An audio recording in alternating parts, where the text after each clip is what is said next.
gravitational field intensity due to a solid sphere,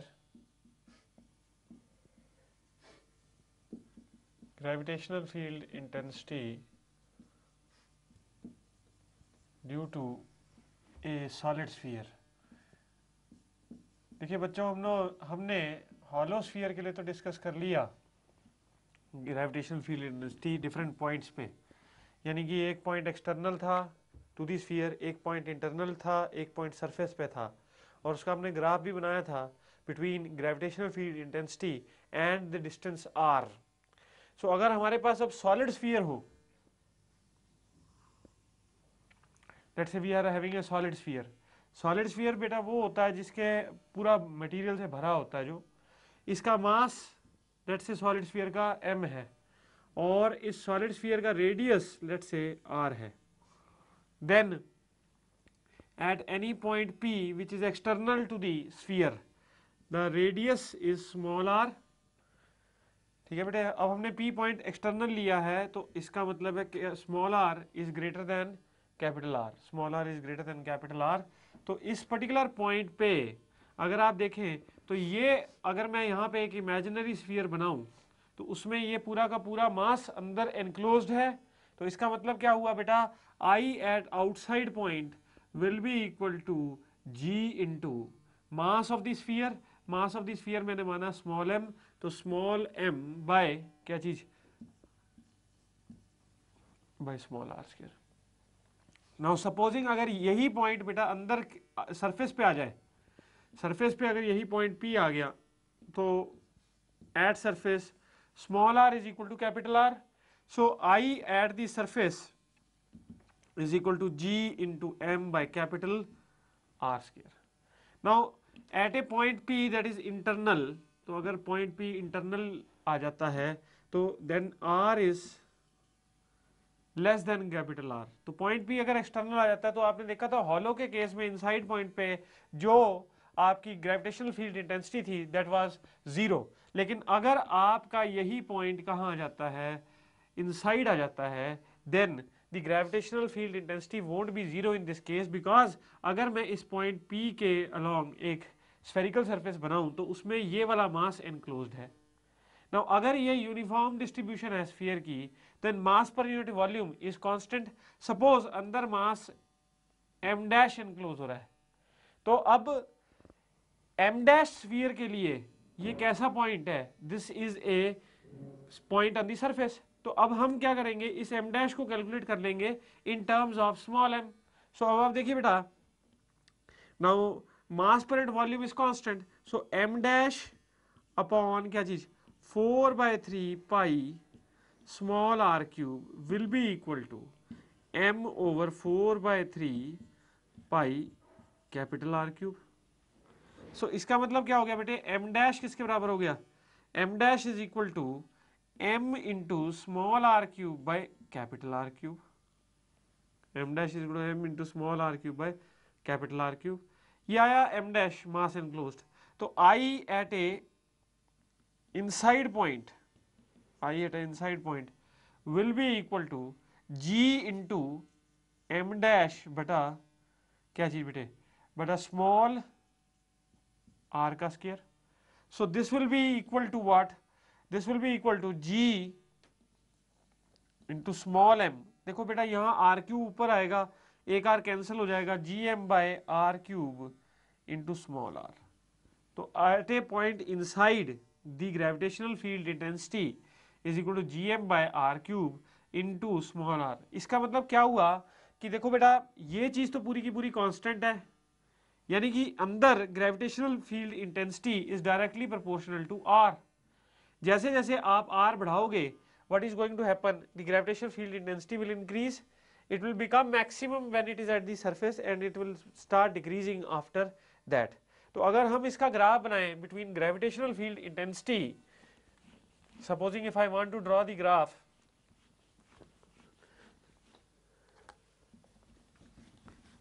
between gravitational field intensity and R for a solid sphere, तो solid sphere के लिए बेटा आपने देख लिया जो 4 केसेस थे।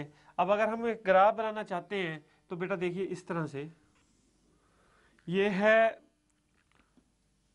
Gravitational field intensity I, this is distance R. अगर आर जीरो था तो ग्रेविटेशनल फील्ड इंटेंसिटी जीरो थी, लीनियरली बढ़ रही है इनसाइड। फिर एक पॉइंट आया आर इक्वल टू आर, ये पॉइंट, ठीक है बेटा, ये मैं डॉटेड लाइन से बनाता हूं। This, what does this depict? This depicts that this point, this is that point at which small r is equal to capital R. तो ग्रेविटेशन फील्ड इंटेंसिटी बढ़ती जा रही है और लीनियर बढ़ रही है। क्यों? इनसाइड पॉइंट पे जो इनसाइड में ग्रेविटेशन फील्ड इंटेंसिटी है that is directly proportional to small r। और इसके बाद फर्दर क्या होगा बेटा, इस तरह से जैसे आप बाहर चले गए, r is greater than capital R, तो I is inversely proportional to R square, ये उसका ग्राफ है। तो gravitation field intensity starts decreasing. Very important graph, very important relationship. तो ये हो गया बेटे, हमने डिस्कस किया gravitational field intensity of a solid sphere.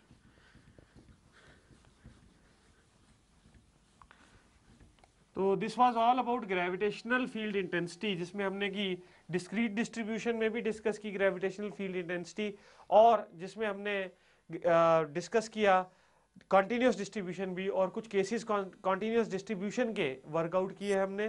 ठीक है बेटे। Now what we will be doing, we will be discussing the variation in g, we will be discussing the variation in जी।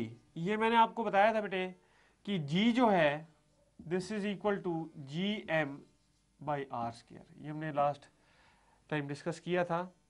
ठीक है बेटे, तो ये हमने डिस्कस किया था g is equal to G M by R square.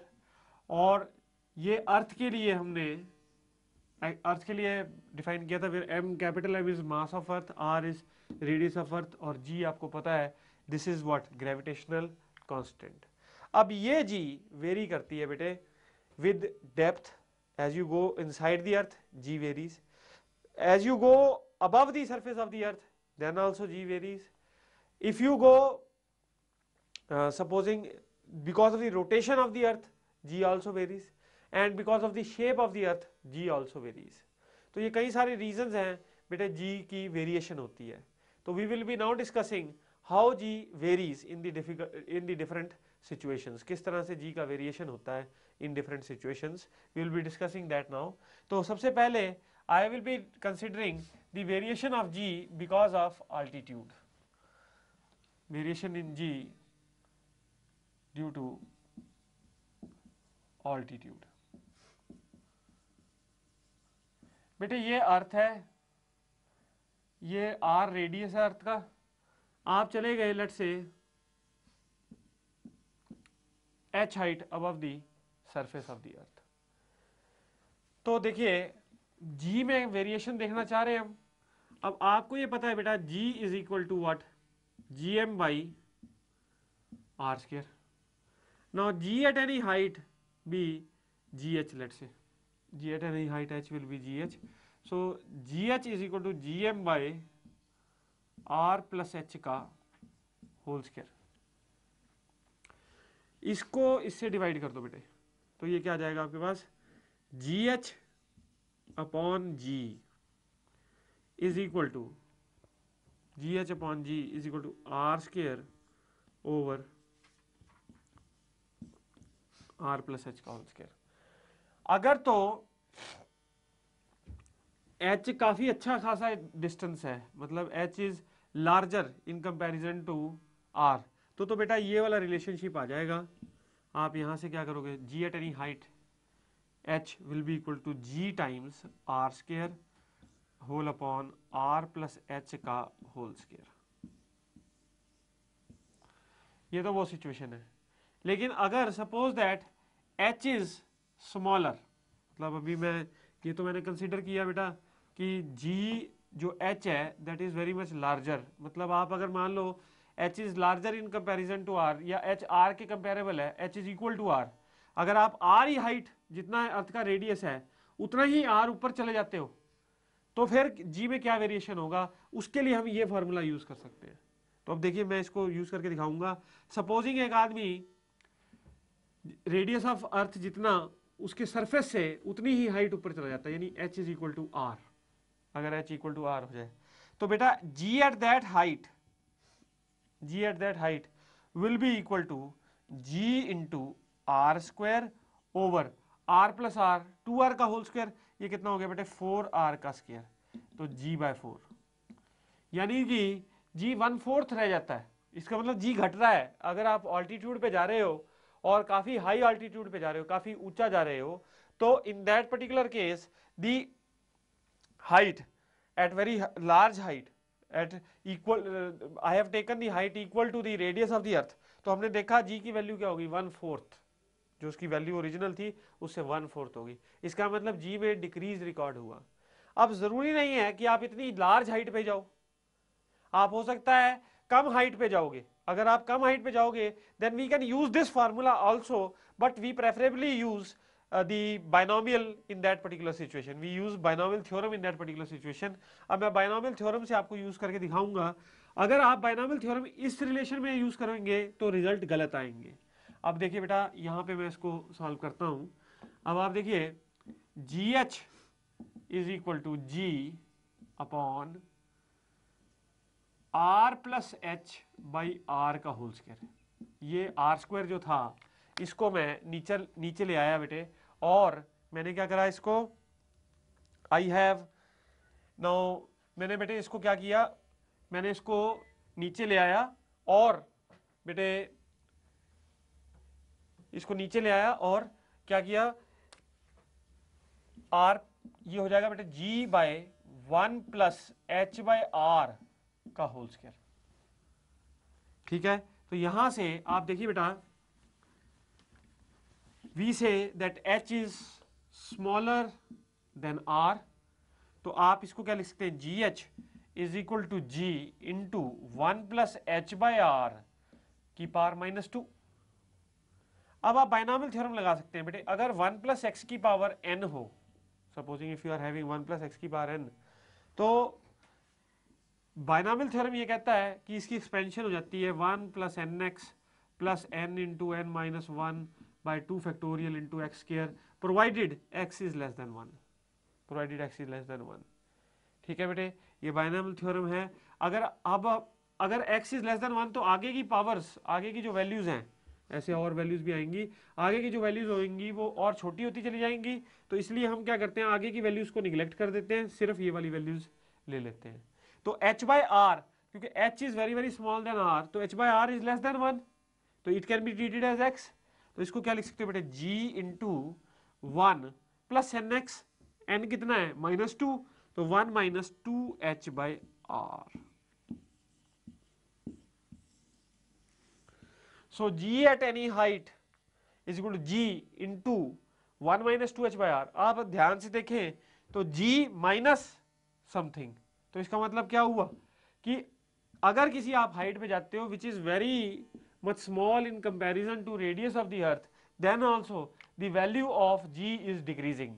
अब बेटा देखिए, जो बात मैं आपको पहले समझा रहा था कि अगर आप इस हाइट पे चले गए और आप ये वाला फार्मूला यूज कर रहे हैं, ये फार्मूला तभी वैलिड है जब h बहुत छोटा है r के कंपैरिजन में। अगर आप यही वाला फार्मूला यहाँ पे इस्तेमाल करते हो तो you will get g at this height is equal to 0, क्योंकि h की जगह पे, sorry, g at this height will be equal to g at equal to r will be equal to g into 1 minus 2, आपके पास negative g आ जाएगा, which is erroneous result. तो ये तभी use कर सकते हैं, ये तभी यूज कर सकते हैं जब हाइट काफी ज्यादा स्मॉल हो in comparison to radius of the earth, in comparison to radius of the earth, otherwise it will give us erroneous results, otherwise it will give us erroneous results. ठीक है बेटे, तो ये हमने फॉर्मूले का देख लिया कि किस तरह से हमने इसको यूजेज करना है, ये क्लियर हुआ आपको। This is variation with altitude, this is variation with altitude. अब इसमें किस तरह के सवाल आते हैं, इसमें एक सवाल तो पॉपुलर इस तरह के आते हैं, देखिए बेटा, कि वो आपको कहेगा कि at what height above the surface of earth, above the surface of earth is the value of G is the value of G 9% of its value on the surface. At what height above the surface of the earth is the value of G 9% of its value on the surface? तो देखो बेटा, इसको अब आपने solve करना है, तो G dash, G at any height H, G into 1 minus 2H by R। तो अगर आप देखें GH over G 1 minus 2H by R, तो इसका मतलब क्या हुआ बेटे, ये GH ओवर G कितना हो जाएगा, GH is 9%, 9 by 100 of G, सो ये किसके बराबर हो गया, 1 minus 2H by R। This implies बेटे 2H by R 1 minus 9 by 100, तो 2H by R is equal to 91 by 100, 91 by 100। तो यानी कि H कितना हो गया बेटे, H हो गया, नई ये जो हाइट आई, हाइट आएगी कितनी, 91 by 100, 91 by 200 times R, 91 by 200 times R। अगर इतनी हाइट पे आप चले जाते हो तो what happens, the value of G is becoming 9% of its original value. ये क्लियर हुआ बेटे? Now we will next discuss the variation in G due to depth.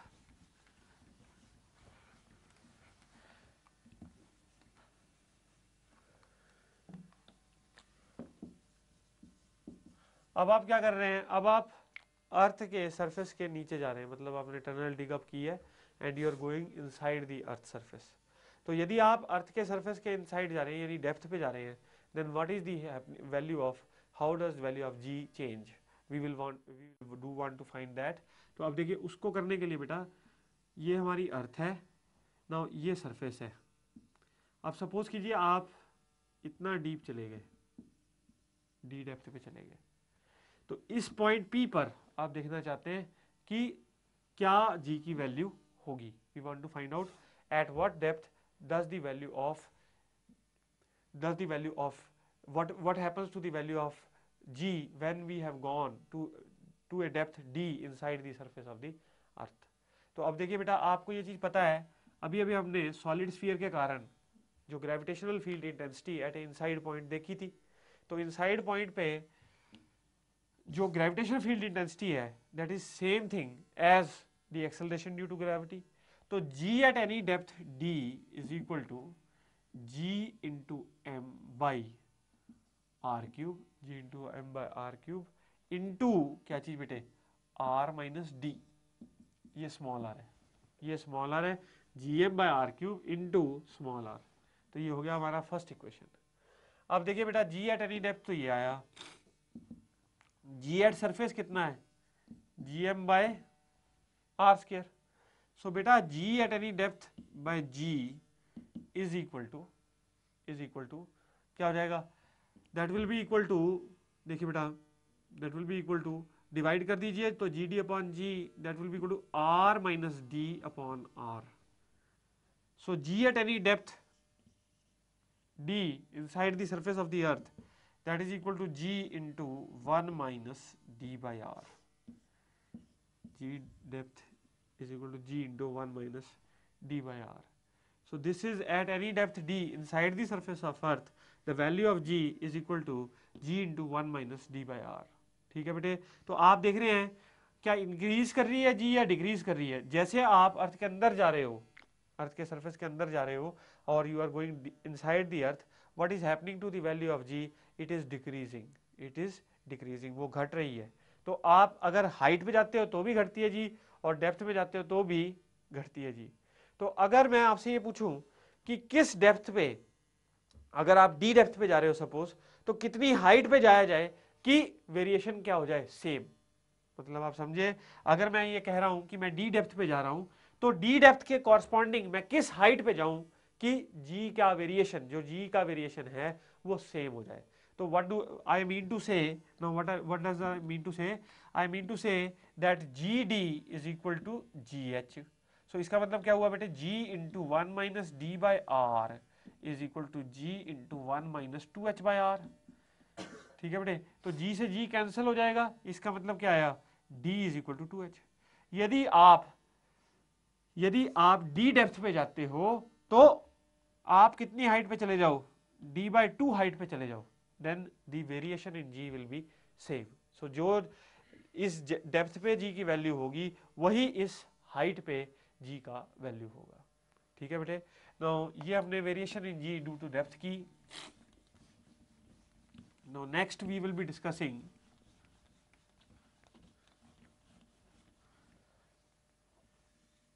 variation in G. Next we will be discussing variation in G due to the rotation of the earth.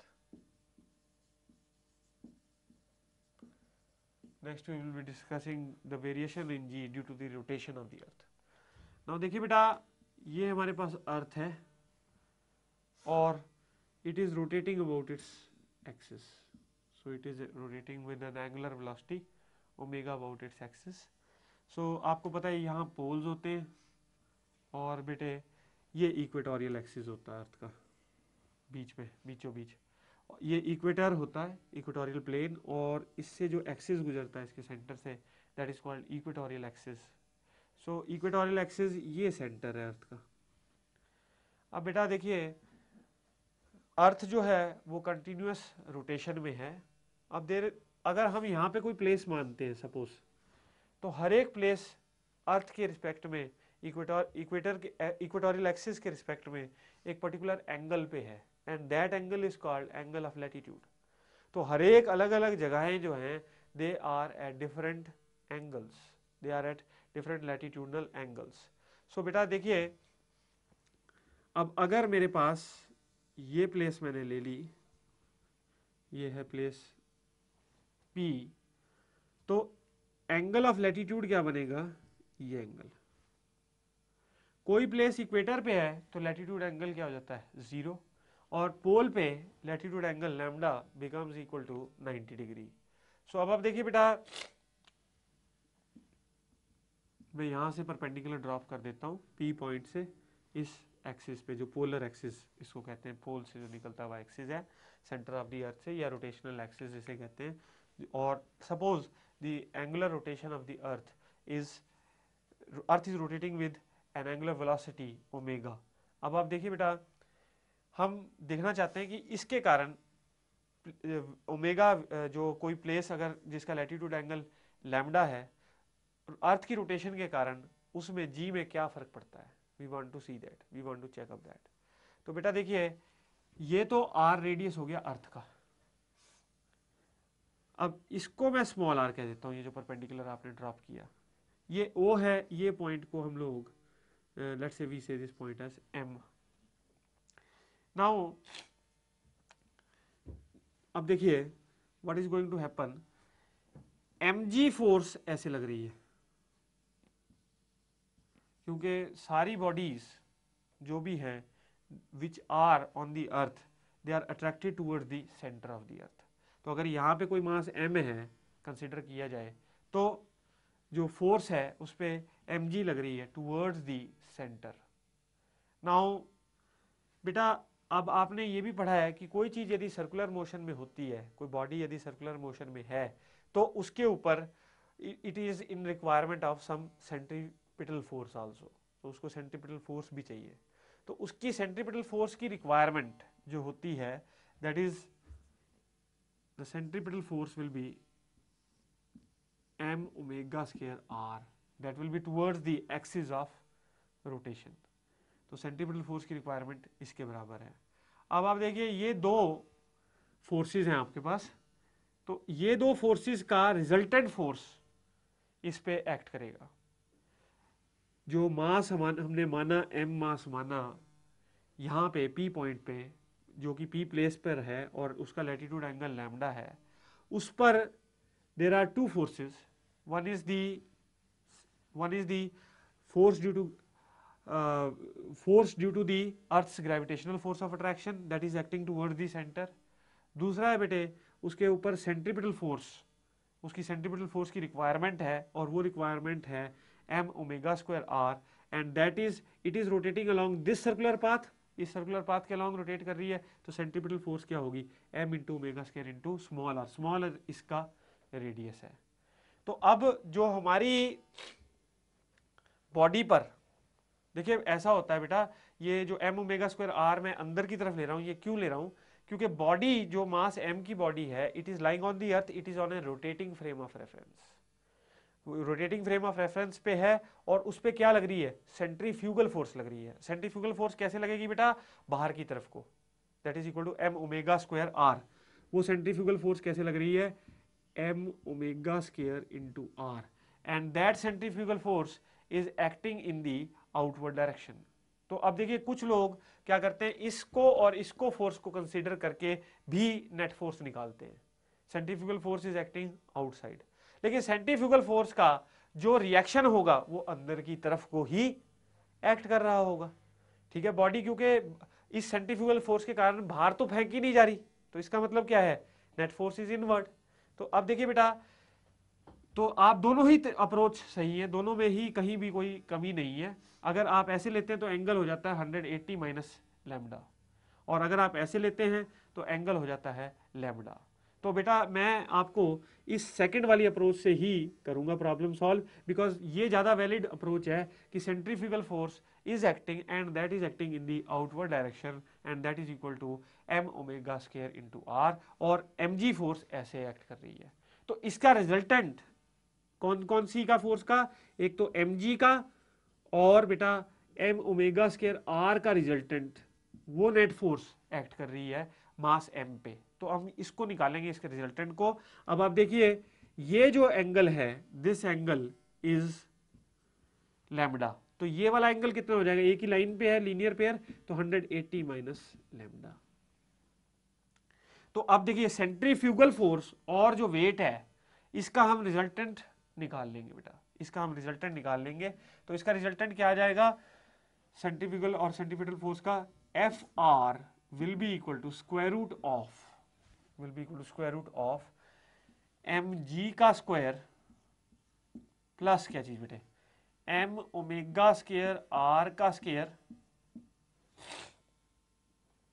Plus 2 times m g into m omega square R into cos of 180 minus lambda, cos of 180 minus lambda.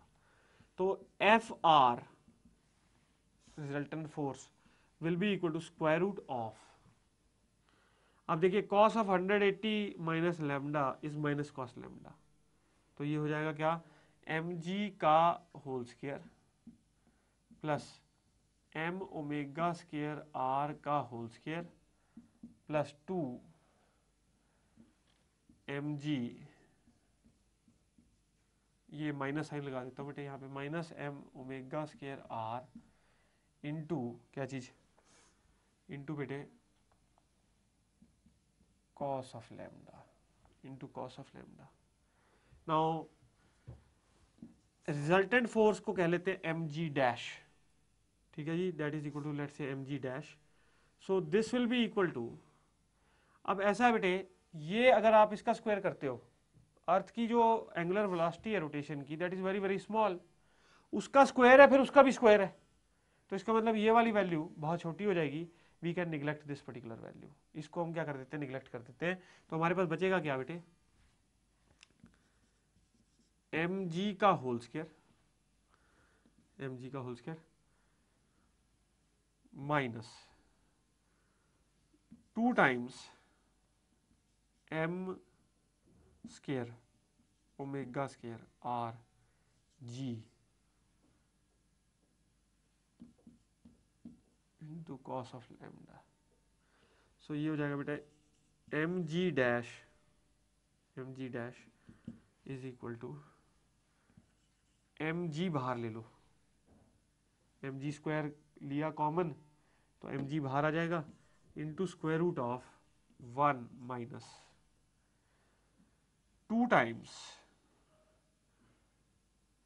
Omega square m square तो m square से गया बेटे, omega square R into cos lambda by जी। तो ये M से M काट लो, तो ये आ गया g dash is equal to g into, बेटा इसको देखो कैसे लिखूंगा, 1 minus 2 omega square R cos lambda by जी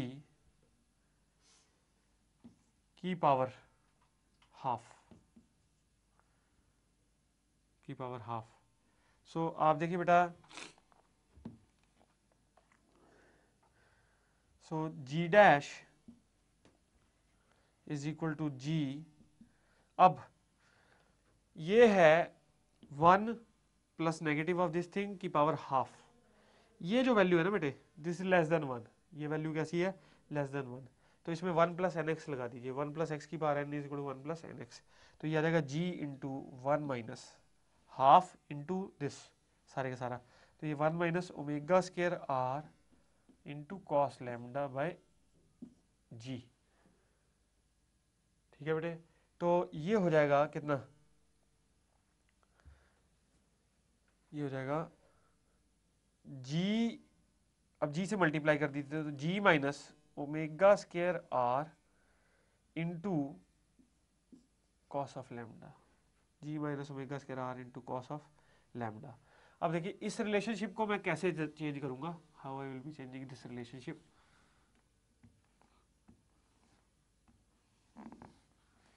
इस रिलेशनशिप को मैं कैसे चेंज करूंगा बेटा, ये हो जाएगा g dash is equal to g minus omega square R into cos of lambda लिखा मैंने। अब आप ये राइट एंगल ट्राइंगल देखिए, ये वाला कौन सा, ओपीएम राइट एंगल ट्राइंगल देख लीजिए, तो इसका ये एंगल लैम्डा है तो ये एंगल भी लैम्डा है, ये बेटा देखिए ध्यान से,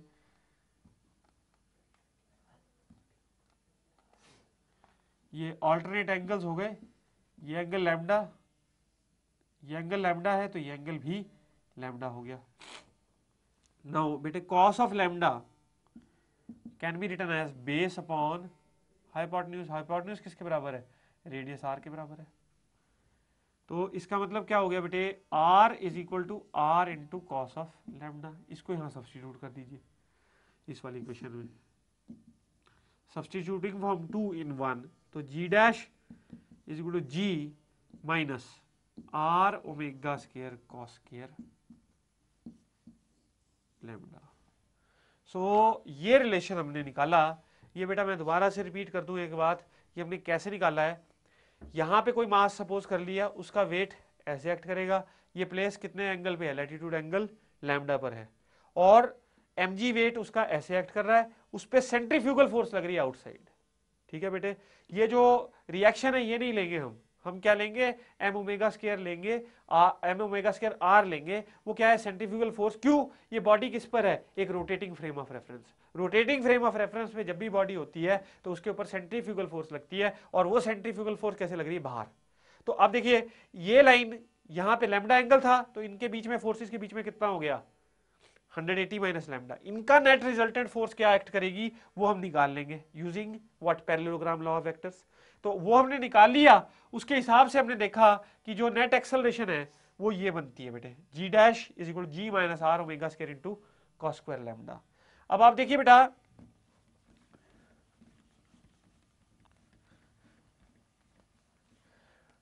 नाउ सपोजिंग अगर मैं ये बोलूं एट इक्वेटर बात करें, at equator if we talk about, equator पे lambda is equal to how much, 0 degree, तो g at equator will be g minus R omega square into cos square 0, cos 0 कितना होता है 1, तो ये कितना हो गया बेटे, जी माइनस आर ओमेगा स्केयर, यानी कि जी इज मिनिमम एट इक्वेटर, जी कैसा है, लीस्ट है इक्वेटर पे। अच्छा अगर हम बात करें बेटा at poles, suppose if you talk about poles, तो पोल्स पे लैम्डा कितना है 90 डिग्री, तो at pole, G at pole will be equal to what, G minus R omega square cos square 90। तो कॉस 90 कितना होता है 0, तो इसका मतलब g at pole is equal to g. तो इसका मतलब क्या हुआ, at pole the value of g is maximum, at the equator the value of g is minimum. ठीक है बेटे, और किसी दूसरी प्लेस पे आप जी की वैल्यू सब्सटीट्यूट करके कैलकुलेट कर सकते हैं। तो ये क्या हुआ, रोटेशन ऑफ अर्थ का इफेक्ट हुआ due on the value of acceleration due to gravity, on the value of acceleration due to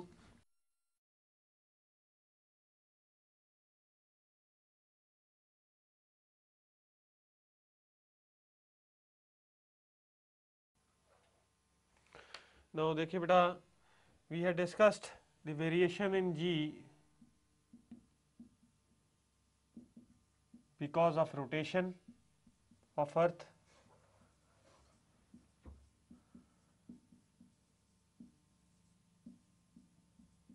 ये हमने डिस्कस किया था।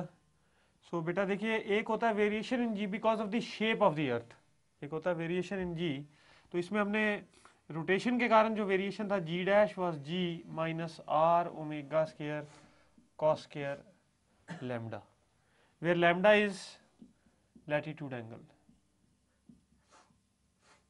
ठीक है बेटे, नाउ नेक्स्ट हमने जो शेप के कारण जी में वेरिएशन आता है, शेप ऑफ अर्थ,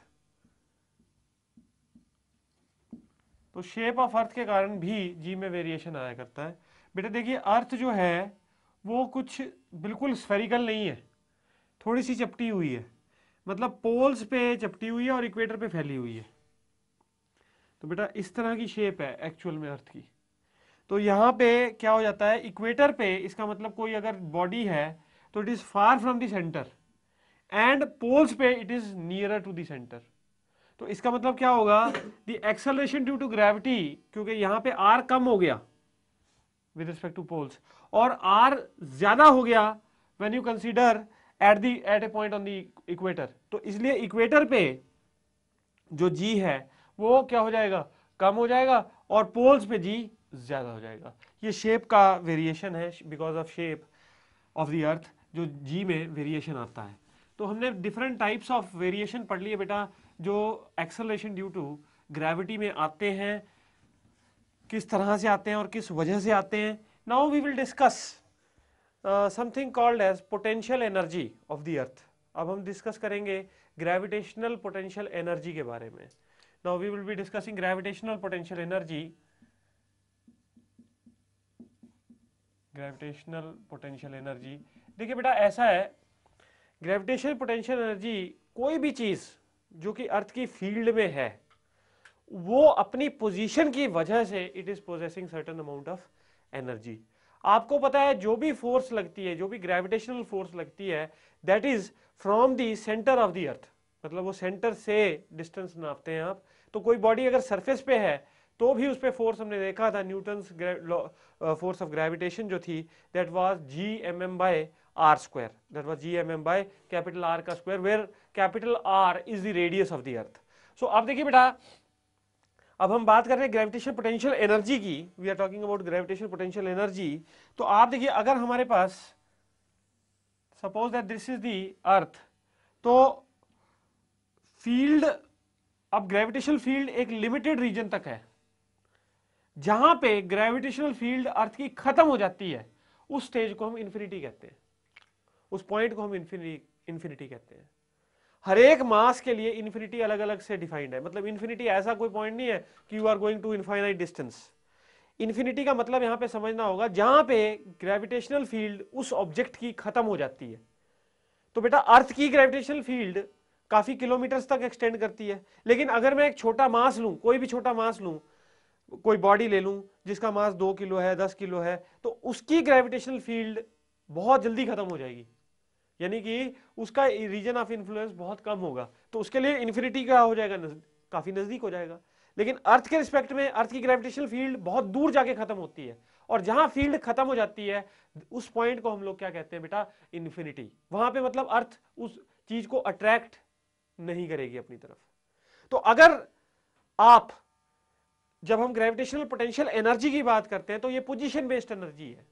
अर्थ के सेंटर के रिस्पेक्ट में बॉडी कहां प्लेस्ड है उसके हिसाब से उसके पास पोटेंशियल एनर्जी होती है, और ये gravitational potential energy has been found to be negative. अभी देखूंगा, दिखाऊंगा आपको कैसे नेगेटिव है। पहले तो आपको ये क्लैरिटी होनी चाहिए कि जो ग्रेविटेशनल फोर्स है ये कैसी है बेटे, it is a conservative force. Gravitational forces are conservative. That means the work done by the gravitational force is negative of the change in potential energy. That is negative of change in potential energy. अब आप देखिए बेटा, let's say now gravitational potential energy, how do we define gravitational potential energy? It is the amount of work done, it is the amount of work done in bringing a test mass from infinity to that point in the gravitational field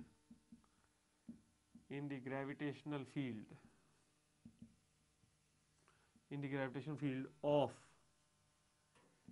the earth। अब देखिए बेटा कैसे, now ये मास m है अर्थ का, this is radius of अर्थ।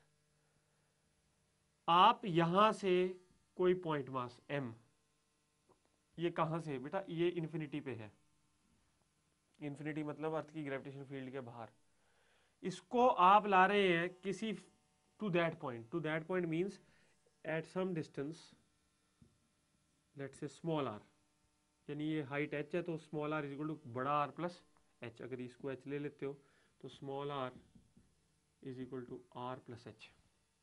तो आप infinity से r डिस्टेंस पे यानी a पॉइंट पर you are bringing the mass m। तो जो वर्क कर रहे हैं वो वर्क स्टोर हो जाएगा इस बॉडी के अंदर एज पोटेंशियल एनर्जी। तो अब ये वर्क हम लोग, we will be calculating this particular work, and this work will be equal to the change in negative of change in potential energy, because this work is done by gravitational force and gravitational forces are conservative in nature. So अब देखिए बेटा, अब हम work done निकालेंगे, we will calculate the work done in bringing from infinity to r। आप एक चीज बड़ी अच्छी से देख सकते हैं कि बेटा जैसे जैसे ऑब्जेक्ट नजदीक आता जा रहा है, what is happening to the gravitational force, it is increasing। क्यों? Gravitational force is inversely proportional to square of distance. इसका मतलब कांस्टेंट फोर्स के कारण वर्क डन नहीं हो रहा है, the work is getting done. जो ग्रेविटेशनल फोर्स वर्क कर रही है, ग्रेविटेशनल फोर्स एक वेरिंग फोर्स है with respect to distance from the centre of the earth, तो इसलिए वो वेरिएबल फोर्स के कारण वर्क डन होना है। तो what we will do, we will calculate the work for a very small distance dx and then we will integrate that work between the end points. तो फिर उससे क्या मिल जाएगा, we will get the total amount of work done, and that work done is negative of change in potential energy. So बेटा अब मैं इसके लिए क्या करूंगा, अगर मैं इन्फिनिटी से r तक ला रहा हूं, तो I will calculate that what is the work done in bringing from infinity to r। उसके लिए बेटा देखिए, उसके लिए हम लोग क्या करेंगे, आप ऐसा कीजिए, you consider some distance x, मतलब सेंटर से किसी इस बीच में इन्फिनिटी से r तक के बीच में कोई डिस्टेंस आपने x मान लिया। x डिस्टेंस पे आप इसको dx चला रहे हैं, जो ग्रेविटेशनल फोर्स है उसको dx चला रही है, ठीक है बेटे।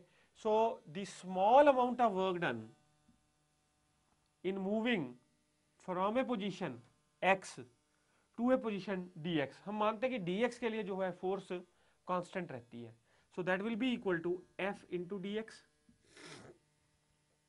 that will be equal to f into dx। तो f कितना है बेटे, g into m into small m by x square into dx, क्योंकि force gravitational force of attraction जो कि x दूरी पर है और आपने इसको dx चलाया, तो वर्क डन क्या होता है, फोर्स इनटू डिस्प्लेसमेंट। तो और बेटा ये क्या हो गया, that is equal to GMM/x² into dx। आप फोर्स कैसे लग रही है ऐसे, डिस्प्लेसमेंट भी कैसे करा रहे हो ऐसे, तो इसलिए कॉस एंगल कितना हो गया फोर्स और डिस्प्लेसमेंट के बीच में। बेटा फोर्स कैसे लग रही है, ग्रेविटेशनल फोर्स अट्रैक्शन की इस मास m पे ऐसे लग रही है, और डिस्प्लेसमेंट भी हम लोग dx कैसे करा रहे हैं इसी डायरेक्शन में, तो दोनों फोर्स और डिस्प्लेसमेंट के बीच में एंगल कितना हो गया 0 डिग्री का, तो इसलिए cos 0 हो जाएगा, वो 1 हो जाएगा बेटे। तो small amount of work done is this much. Now total work done अगर आपने निकालना है, टोटल वर्क डन अगर आपने निकालना है तो वो क्या हो जाएगा बेटे, इंटीग्रल ऑफ इन्फिनिटी, कहां से ला रहे हैं इन्फिनिटी से, इनफाइनाइट दूरी से, और कहां लेकर आ रहे हैं बेटा आर पे। ये तो कहीं स्मॉल वर्क डन था, तो अब इस ऐसे सारे वर्क डन को क्या कर देंगे, इंटीग्रेट कर देंगे, कहां से इन्फिनिटी से लेकर आर तक। तो infinity to R ji into M into small M by x² into D X. Mathematics वाले कहते हैं अगर r टू इन्फिनिटी आप इंटीग्रल सॉल्व कर रहे हैं तो दैट इज पॉजिटिव, लेकिन बेटा इन्फिनिटी से r तक अगर इंटीग्रल सॉल्व कर रहे हैं तो उसके आगे एक नेगेटिव साइन लगा दो, then the integration is valid. तो इसलिए ये मैथमेटिक्स वालों की वजह से हमने क्या लगाया बेटा, negative sign, because you are integrating from infinity to r, you are from a far off distance to a near point, तो इसलिए बेटा ये नेगेटिव साइन लगा दिया। अब जरा ये वर्क डन हम सॉल्व कर लेंगे इस इंटीग्रल को, तो ये GMM तो कांस्टेंट हो गया बेटा, बाहर आ गया GMM, तो dx/x² का इंटीग्रल ये कितना हो जाएगा बेटे, x की पावर -1/-1 की power from infinity to r, of course बाहर नेगेटिव साइन ये जो हमने पहले लगाया था। तो ये देखो अब ये क्या हो जाएगा बेटे, this will be equal to minus, अब ये देखो ये माइनस, यहाँ वाला माइनस साइन मैं बाहर एडजस्ट कर देता हूं, तो ये हो जाएगा plus GMM into 1/x from infinity to r, 1/x from infinity to r। तो अब देखिए अगर मैं ये सब्सटीट्यूट करूं बेटा limits, upper limit minus lower limit, तो हमारे पास आ जाएगा GMM/r,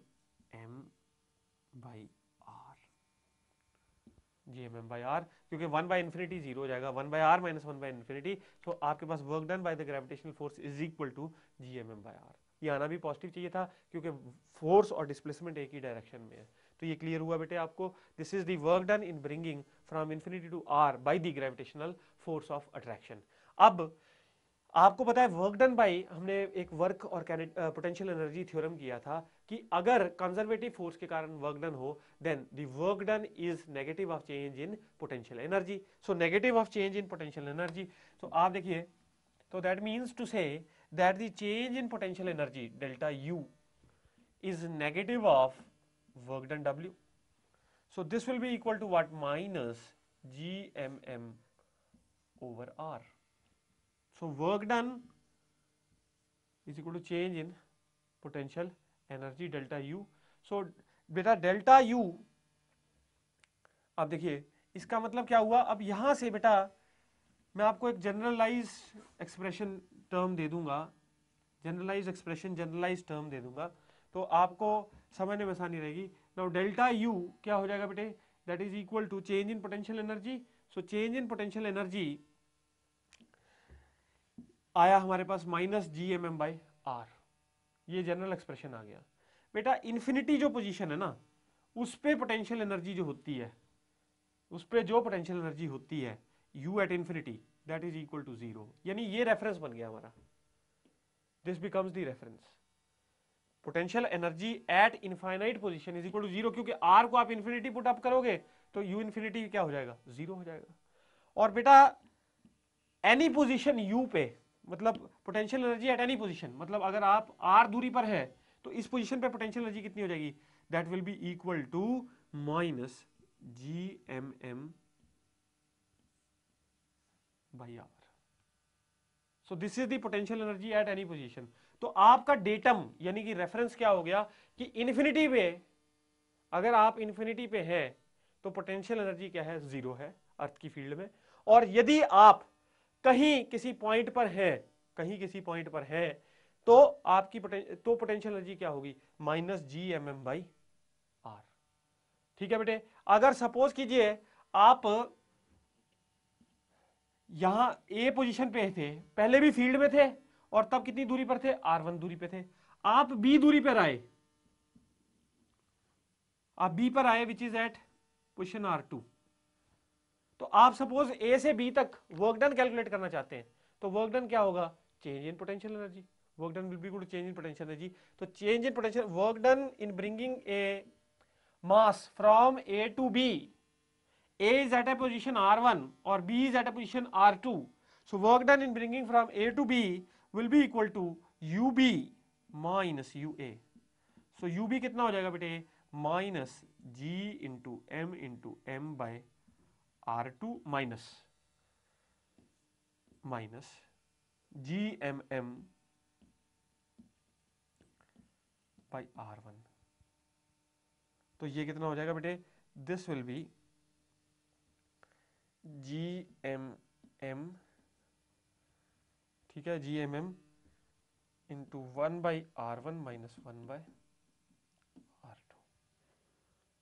so this is the work done in bringing from A to B।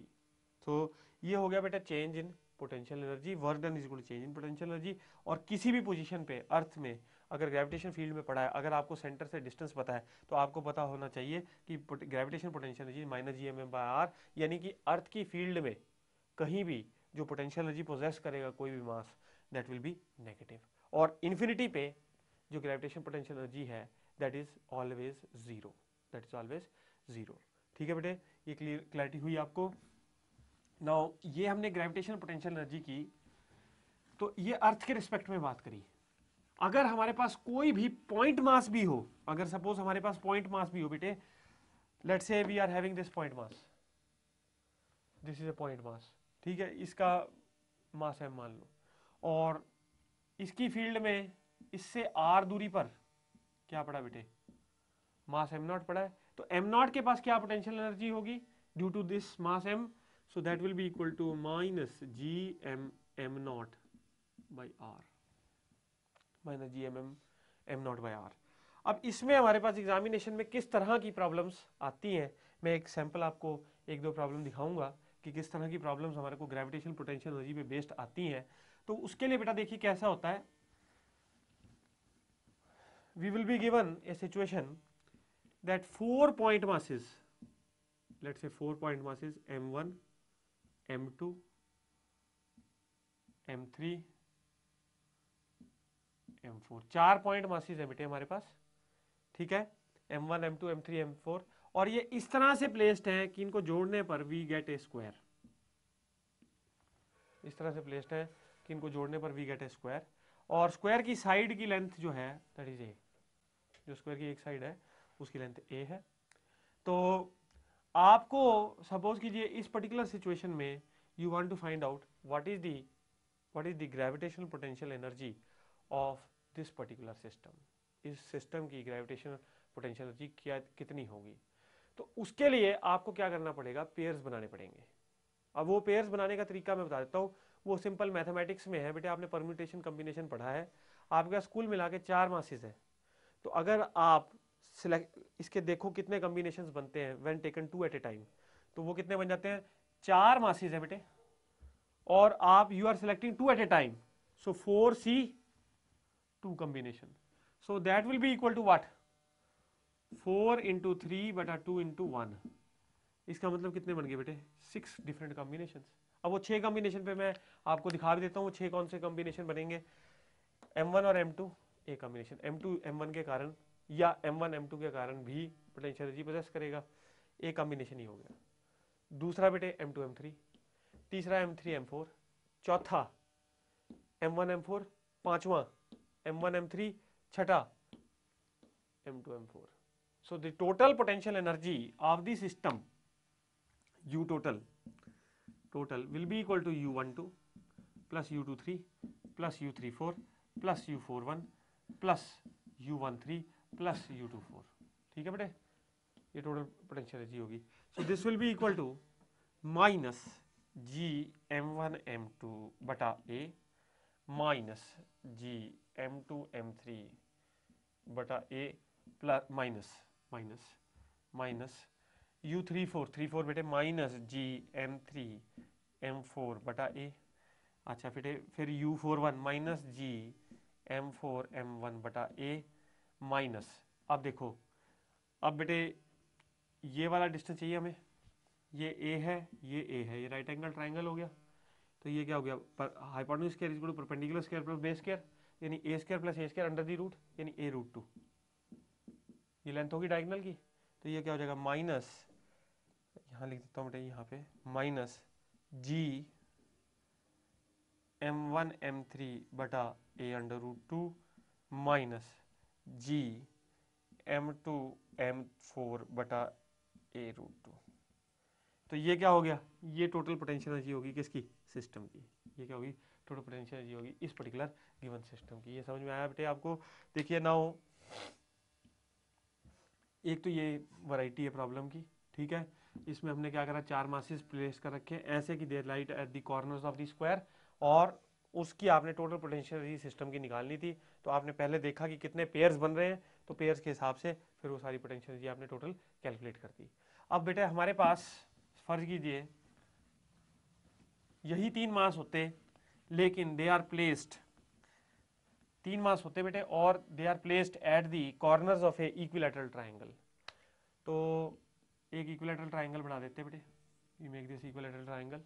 Equilateral triangle is of side a, ठीक है बेटे। m1 m2 m3 ये 3 मास हमने प्लेस कर दिए।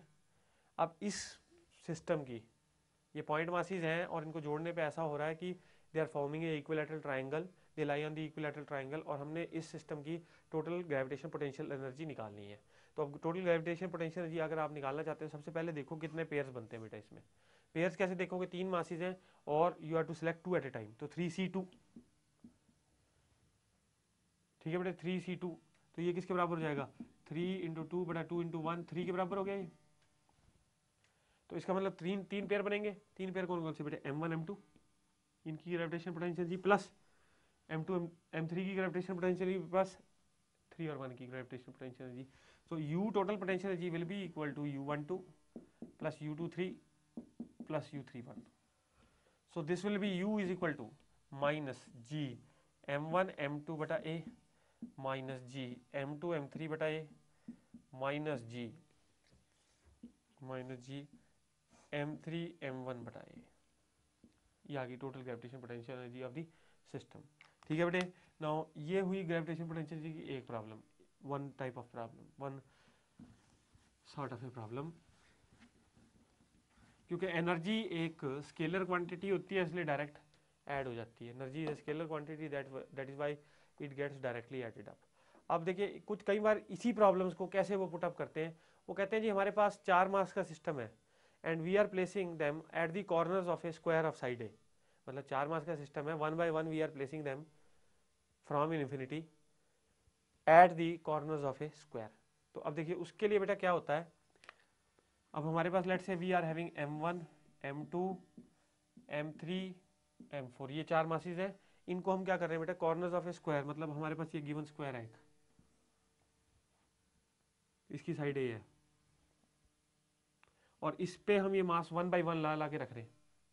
तो क्वेश्चन हमारे को इस तरह से आता है कि what is the work done और what is the energy required to do such a thing. तो इस तरह की एनर्जी क्या होगी, ठीक है बेटे। अगर आप m1 को लाके यहाँ पे रख देते हो, तो दी एनर्जी और the work done by you is 0, work done is equal to U, work done by you is 0। क्यों, क्योंकि ये किसी की फील्ड में नहीं आ रहा, ये अपने आप आ रहा है। इसको आपने रख दिया तो कोई वर्क नहीं किया आपने, तो वर्क डन इज 0। लेकिन जब आप इसको लाके यहाँ पे रखोगे, m2 को लाके यहाँ पे रखोगे, तो आप किसकी फील्ड में रख रहे हो बेटे, then you are keeping in the field of m1, तो then you are doing work. तो वो वर्क कितना हो गया, work in bring work done on 2 that will be equal to minus that will be equal to what, that will be equal to potential energy 1 2, that will be equal to what, minus g m1 m2 by a, ठीक है बेटे। So work done होता है negative of change in potential energy, तो ये work done कैसा हो जाएगा, पॉजिटिव हो जाएगा, वर्क डन पॉजिटिव हो जाएगा बेटे, पोटेंशियल एनर्जी के नेगेटिव चेंज के कारण। Work done is negative of change in potential energy, that is equal to plus G m1 m2 by a। अब जब आप तीसरा मास यानी कि तीसरा मास m3 ला के रखोगे, तो वो किसकी फील्ड्स में रखोगे, m1 और m2 की फील्ड्स में।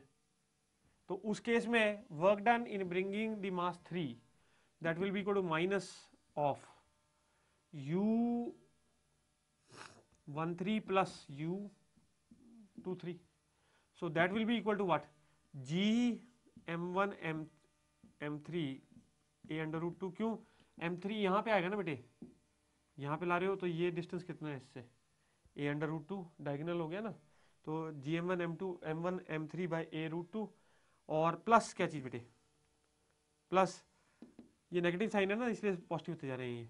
तो u23 क्या हो जाएगा बेटे, u23 हो जाएगा, इसकी फील्ड में ला रहे हो तो जी m2 m3 बटा क्या चीज़ a। अब बचा लास्ट मास, तो वो किसकी किसकी फील्ड में ला रहे हो, 1 2 3 तीनों मासेस की फील्ड में ला रहे हो, क्योंकि तीनों मास यहाँ पे प्लेस्ड है, और चौथा मास, तो इनकी ग्रेविटेशनल फील्ड के अगेंस्ट आपको काम करना पड़ेगा। ठीक है बेटे, तो अब देखिए वो कितना हो जाएगा, work done in bringing fourth that will be equal to negative of u14 plus u24 plus u34। तो this will be equal to what, this will be g m1 m4 by a plus g m2 m4 by a root 2 plus g m3 m4 by a, ये आ गया। और total work done क्या होगा इन सब का सम, तो आप देखेंगे वही 6 सेट्स आ गए आपके पास, 1 2 3 4 5 6, जो टोटल पोटेंशियल एनर्जी है negative of that is equal to what, work done. तो वर्क डन आपके पास ये हो गया बेटे, क्लियर है ये। नाउ इसमें ग्रेविटेशनल पोटेंशियल एनर्जी में एक तो इस तरह के क्वेश्चन हमारे को आते हैं,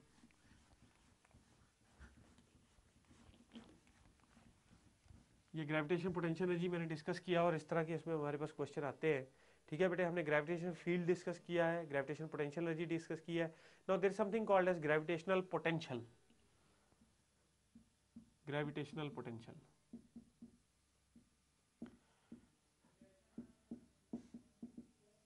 now gravitational potential and gravitational potential energy are linked to each other. Gravitational potential और ग्रेविटेशनल पोटेंशियल एनर्जी दोनों के दोनों में कुछ सिमिलैरिटीज हैं, both are linked to each other.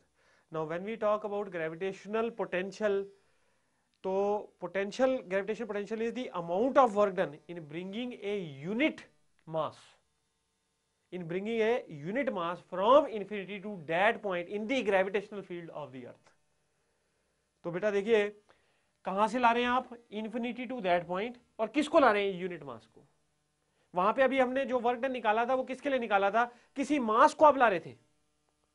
ठीक है बेटे, तो इसका मतलब है gravitational potential is defined as the amount of work done, और is defined as the potential energy upon test mass, potential energy upon test मास।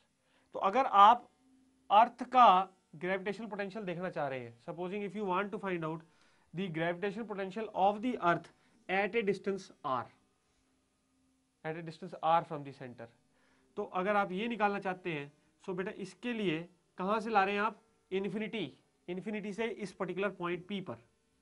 ठीक है, तो that will be equal to, किसको ला रहे हैं बेटा, m नॉट को। तो ग्रेविटेशनल पोटेंशियल एनर्जी तो आपको पता ही है कितनी हो जाएगी, G m not by R by m not, कितना हो गया, minus G m by R. That is what, that is gravitational potential at a point which is at a distant r from the center of the earth. So gravitational potential is minus gm by r। किसी एक मास के कारण, m मास के कारण, suppose you want to see at small r distance what is the gravitational potential at the point P, so that will be equal to minus gm by r, that is equal to minus gm by r। तो ये हमारे पास बेटा ये gravitational potential की बात हुई। तो अब हम बात करेंगे gravitational potential due to, what is the relationship between gravitational field intensity and potential. Gravitational field intensity और पोटेंशियल के बीच में क्या रिलेशनशिप होता है, ग्रेविटेशनल पोटेंशियल और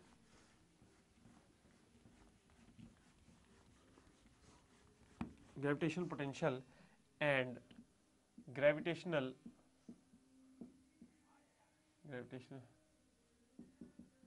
field intensity. So gravitational potential and gravitational field intensity, I is gravitational field intensity is equal to minus dv by dr. तो I जो है gravitational field intensity is negative gradient of potential. So ये देखिए बेटा, इसका मतलब dv is equal to minus I vector dot dr vector. I is equal to negative of dv by dr. तो gravitational potential जो है, gravitational potential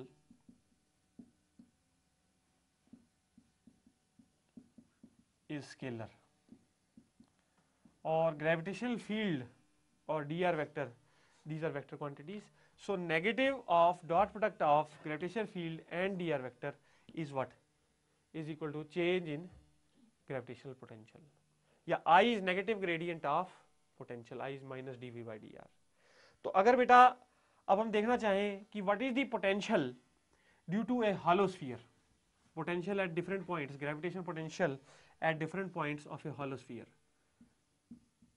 gravitational potential at different points for a spherical shell. Shell के लिए देखना चाहिए बेटे, shell मतलब hollow sphere. तो सपोज कीजिए आपके पास ये हॉलो स्फीयर बेटे, this is the hollow sphere. और अब देखिए बेटा, इसका रेडियस r दे रखा है हमको और इस हॉलो स्फीयर का मास है m. Now let us say we are having some point p that is at a distance small r from the centre of the sphere. Now p lies external, p कहाँ है, बाहर है.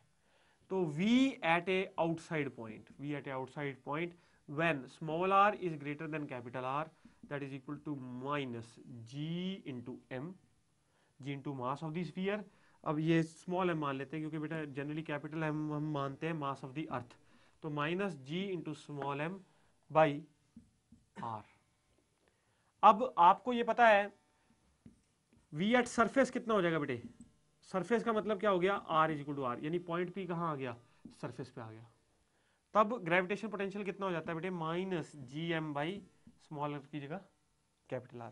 अब inside point पे अगर हम p point को कहाँ ले लें, inside, that means small r is less than capital R. अगर आप पॉइंट इनसाइड शिफ्ट कर देते हैं तो small r is less than capital R. अब अगर आप इधर देखना चाहते हैं कि what is the gravitational potential, आपको पता है यहाँ पे बेटा ग्रेविटेशनल फील्ड इंटेंसिटी कितनी होती है, जीरो. आई एट इनसाइड पॉइंट हमने देखा था, पहले किया था बेटे, आई एट इनसाइड पॉइंट क्या होती है, जीरो. तो आई जो होता है that is equal to minus DV by D R, ये भी हमने किया है. अगर आई जीरो हो गया तो इसका मतलब DV by D R zero हो गया. DV by D R zero हो गया, इसका मतलब किसी भी कांस्टेंट क्वांटिटी का डेरिवेटिव जीरो होता है, इसका मतलब v इज कांस्टेंट. तो बेटा इसका मतलब क्या हुआ, v at a inside point, v at inside point is equal, is not zero but it is same as, it is equal to minus G M by R, it is equal to minus G M by are. That is कहीं भी अंदर आप point ले लो तो जितना surface पे potential है hollow sphere में, उतना ही किसी भी इनसाइड पॉइंट पे क्या होगा, ग्रेविटेशनल पोटेंशियल होगा. So gravitational potential at a inside point is minus G M by are, that is same as that of the surface. ये मैंने आपको समझा दिया क्यों, क्योंकि बेटा I minus d V by D r होता है, आई जीरो है तो किसी कांस्टेंट क्वांटिटी का ही डेरिवेटिव जीरो होता है, और जो सरफेस है उस पर पोटेंशियल रिमेन्स फिक्स्ड, उस पर पोटेंशियल इज कांस्टेंट. ये तो हुआ बेटे एक हॉलो स्फीयर का डिस्कशन, स्फेरिकल शेल का discussion. Now we will find the gravitational potential due to a solid sphere at different points. Now this is gravitational potential at different points for a solid sphere. अब यही sphere को solid ले लीजिए, तो पहले point P कहाँ है, outside, that means R is greater then R, radius of the sphere. तो स्मॉल r जो डिस्टेंस है जहां पॉइंट आप देख रहे हैं पोटेंशियल, वो क्या है, कैपिटल R से बड़ा है. तो इस पर्टिकुलर सिचुएशन में जो gravitational potential at a outside point है that will be equal to minus G M by small r. क्यों, क्योंकि बेटा अगर इस पॉइंट को आप एक स्फीयर में एनक्लोज कर लो तो सारे का सारा मास कहाँ है, इनसाइड दिस, तो इसलिए minus G M by R हो गया आउटसाइड पॉइंट पे। अच्छा बेटे अगर आप small R equal to R ले लो, यानी सरफेस पे आ जाओ, तो सरफेस पे क्या हो जाता है, V surface will be minus G M by capital R. लेकिन अगर आप किसी पॉइंट पी इनसाइड पे आ जाते हो, you take a inside point, अब अगर आप देखो तब भी बेटा क्या है, तब भी there is a mass M inside. तो ऐसा है कि इसके लिए बेटा इंपॉर्टेंट है to remember what is the potential at the centre of the solid sphere. तो अगर आप सेंटर पे जाते हो, ये रिजल्ट आप कमिट टू मेमोरी कर लो। देखो बेटे ये याद रखना पड़ेगा, इसका डेरिवेशन बहुत लंबा है और स्कोप से बाहर है सिलेबस के, तो इसलिए v एट सेंटर यानी कि centre of the sphere, centre of the solid sphere, that is equal to minus 3/2 into G into M by R. ये है सेंटर ऑफ द स्फीयर पे। तो ये हमने देखा बेटे, ये तीन इंपॉर्टेंट रिजल्ट्स हमने नोट किए। सबसे पहला क्या है, आउटसाइड पॉइंट सॉलिड स्फीयर पे minus G M by R है पोटेंशियल, सरफेस पे minus G M by capital R है, और सेंटर पे अगर आप सेंटर पे देखो potential, so minus 3/2 into G M by R. So these are the this is the gravitational potential at different points of a solid sphere. This is the gravitational potential at different points for a solid sphere. ये clear हुआ बेटे।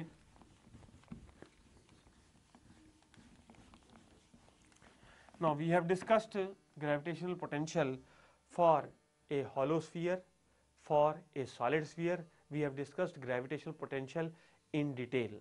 ठीक है बेटे, और उसके different जो हमने सॉलिड स्फीयर और हॉलो स्फीयर के लिए बताया रिजल्ट्स, ठीक है, उनको आप डेराइव भी कर सकते हैं, लेकिन डेरिवेशन जो है बेटे out of scope of syllabus है, और सिर्फ एक ही डेरिवेशन है potential at the centre of a solid sphere. तो मैंने आपको रिजल्ट्स बताए हैं, आप उनको बेटे याद कर सकते हैं इन पर्टिकुलर रिजल्ट्स को।